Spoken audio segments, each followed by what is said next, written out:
A concept that's not really very difficult, but I want to go ahead and make sure that you know how to approach it, is finding the median of a data set. Now, the median is going to be the middle number, but let's take a look at a couple of the issues that could come up for you. Let's look at an example. Let's say we've been given a data set with 5 numbers, 75, 73, 45, 90, and 62, and we want the median. Well, the definition of the median is that it's the middle number, and I've got 5 numbers, so the one in the middle is right there, and the median must be 45.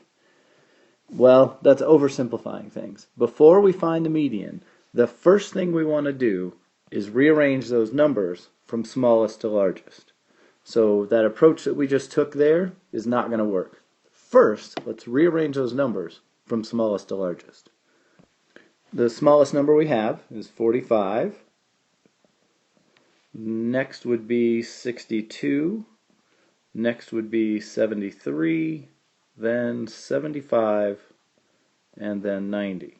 Now that we've got the numbers arranged from smallest to largest, the median is the number in the middle, and the median of this data set is 73.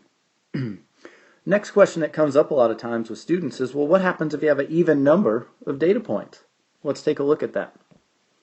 This time, we've got a data set with 6 data points: 45, 62, 73, 75, 90, and 91. These are already in order from smallest to largest, so we don't have to worry about that. What we do have to worry about, though, is, well, the median is a number in the middle. Well, I've got 3 numbers here on the lower half of the data, and I've got 3 numbers here that are in the upper half of the data. I don't have a number that's right in the middle. Now, this might sound a little strange, but what we're going to do to find the median of this data set is we are going to find the mean of the 2 points that are closest to the middle. So we're going to take those 2 numbers, the 73 and the 75. We're going to find the mean of those 2 numbers, and that is going to be the median of this data set. So that'll be 148 over 2, which is 74. Not coincidentally, it's halfway between 73 and 75. That's kind of what we're after here.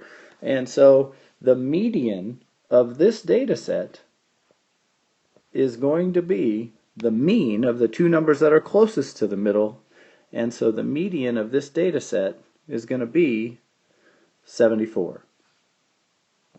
One question students sometimes ask is, well, how can that be the median? That's not one of the data points. Well, that's okay. If you were to find the mean of this data set, chances are it's not going to be one of the data points either, and we're okay with that. Same thing with the median. It doesn't have to be one of the data points. It's a number that tells us where the middle of the data set is, and that's what this does.